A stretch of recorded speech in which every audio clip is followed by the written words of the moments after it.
Welcome to Nabitri Channel. Yuk kita mulai cerita hari ini. Bab 9. Tanda tangani. Selama bertahun-tahun aku memberitahu diri sendiri 18 akan menyelamatkanku. Bagiku 18 selalu terasa seperti garis finish. Usia ketika kebebasan akhirnya akan jadi milikku setelah bertahun-tahun penuh aturan, larangan, dan kata tidak. Kupikir saat aku genap 18, aku akan punya ruang untuk menentukan sendiri. Bisa keluar rumah tanpa harus meminta izin, benar-benar merasakan hidup ini milikku. Tetapi ketika hari itu tiba, sama sekali tidak terasa seperti kebebasan. Rasanya seperti jebakan yang menutup rapat. Alih-alih terasa lebih ringan, aku merasa lebih berat. Seperti sesuatu yang dingin menempel di dadaku. Seolah kedewasaan bukan membuka pintu tetapi menutupnya. Sejak Bobby masuk ke hidupku, 18 berhenti berarti kebebasan. Itu berarti kepemilikan. Itu berarti hitungan mundur menuju hari yang telah ia tunggu, hari ketika hukum tak lagi melindungiku. Aku bukan anak di bawah umur lagi. Tak ada yang bisa mengklaim masih di bawah umur. Tak ada yang bisa menghentikannya. Ia menunggu momen ini bukan untuk merayakanku, melainkan untuk mengklaimku. Sebelum hari itu pun aku sudah berhenti menantikan. Anak-anak seusiaku bicara tentang rencana setelah 18, pesta, perjalanan, kebebasan, sementara aku hanya takut. Setiap hari yang mendekat terasa seperti satu tali lagi yang menjerat. Pagi itu ponselku berbunyi, hanya satu pesan, naik taksi ke Plaza Semanggi, aku tunggu. Tak ada ucapan selamat, tak ada kehangatan, hanya perintah. Aku tidak bilang ke mamaku, tidak perlu, dia sudah tahu. Dia melihatku berjalan di rumah seperti orang yang menuju hukuman, bukan perayaan. Dan dia tidak menghentikanku. Mungkin karena dia merasa tak bisa, mungkin karena dia sudah menyerah. Diamnya bukan tanda menyetujui, melainkan tanda pasrah. Keheningan orang yang bersiap menghadap benturan. Aku masuk ke bagian belakang taksi, telapak tangan berkeringat, tenggorokan kering. Aku menatap bayanganku di jendela, tapi aku nyaris tak mengenal diriku sendiri. Aku tampak seperti gadis yang berpakaian dewasa, padahal di dalam aku masih anak kecil yang ketakutan, gemetar. Rasanya aneh berada di luar sama sekali. Selama bertahun-tahun aku terkurung di apartemen itu, sampai janji itu benar-benar datang. Bahwa setelah 18 mereka tak lagi bisa menghentikanku. Keluar terasa tidak nyata, hampir salah, seolah kebebasan itu asing. Udara di luar tidak terasa milikku lagi. Dan di taksi aku sadar betapa canggungnya aku secara sosial. Betapa aku lupa cara eksis di dunia. Cara bersikap pada orang di luar dinding yang mengekangku begitu lama. Sopir melirikku lewat kaca spion. "Kamu Aureli?" tanyanya.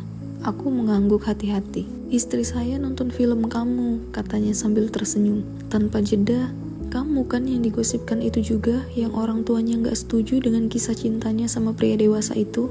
Nama Bobby menggantung di lidahnya, tapi dia tidak ingat persis. Aku tertawa terlalu cepat, terlalu keras, berharap bisa menyingkirkannya. "Bukan, itu cuma gimik doang," jawabku. Suaraku terdengar salah, seperti milik orang lain. Dia terus berceloteh, santai dan ingin tahu. Seolah ini bukan momen terburuk dalam hidupku. Bagi dia itu gosip. Bagi aku itu jebakan yang tak bisa kutolak. Saat taksi berhenti, aku melangkah ke panas kota, Plaza Semanggi. Aku sering ke situ sebelumnya, jalan-jalan dengan teman, makan bareng keluarga, menyusuri mall seperti remaja lain. Tapi hari itu suasananya beda. Bukan bangunannya, melainkan aura di sekitarnya. Kaca yang sama, eskalator yang sama, kerumunan yang sama, tapi bagiku semua terasa diskenariokan. Seolah tempat akrab ini diubah jadi panggung di mana aku harus memainkan peran yang tak pernah kubuat.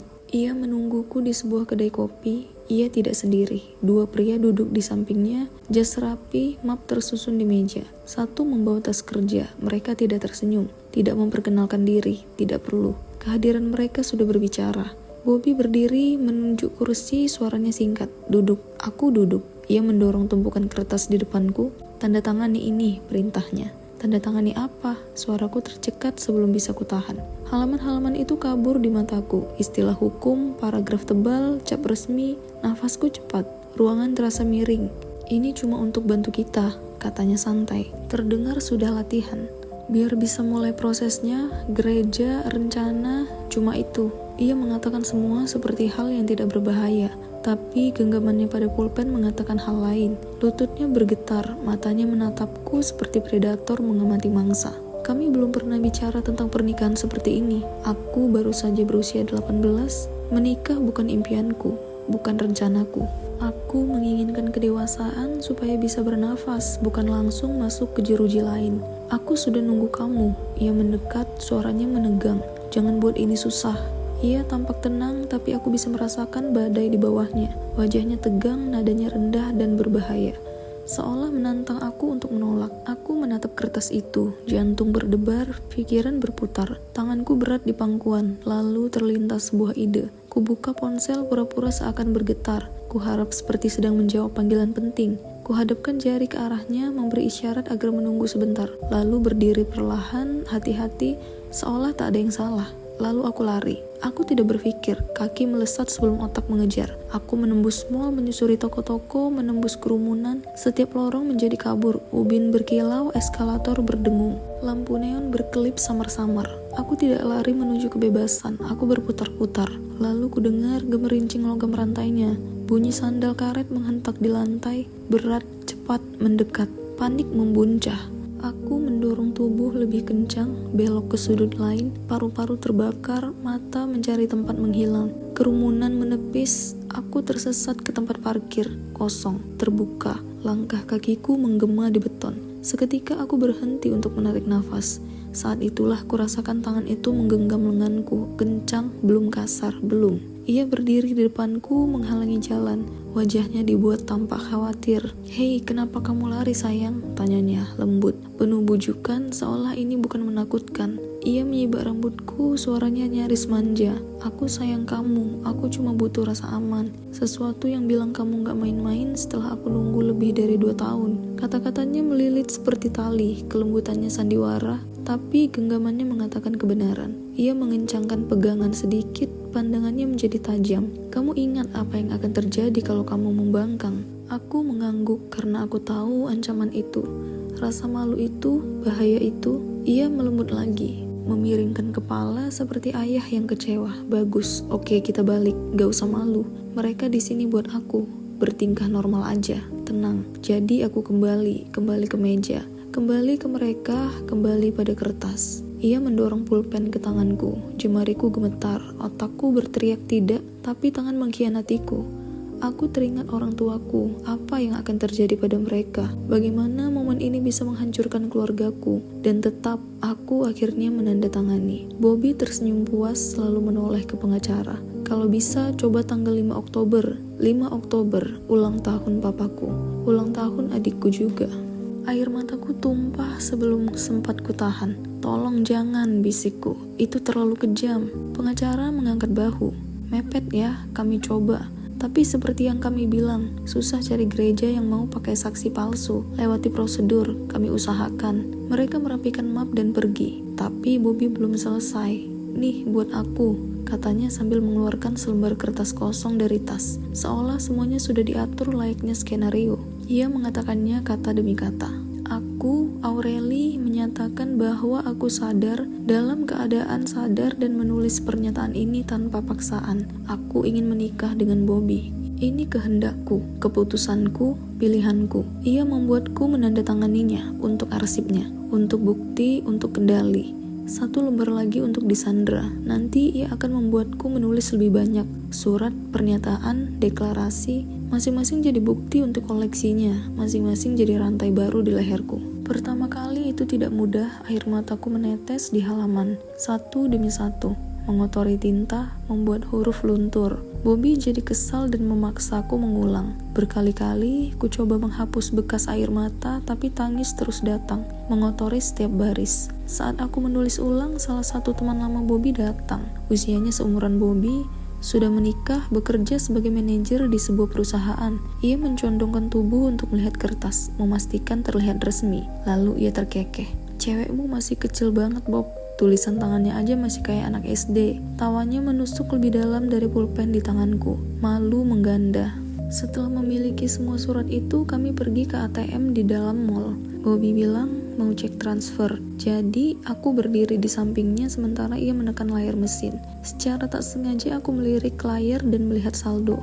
2 juta rupiah. Mataku tertahan sebentar sebelum ia menangkapku menatap. Kepala Bobby berputar cepat, nadanya tajam. Kenapa kamu mau lihat? Mau bilang apa? Aku cepat-cepat menggeleng. Nggak apa-apa. Namun dalam hati terngiang. 2 juta?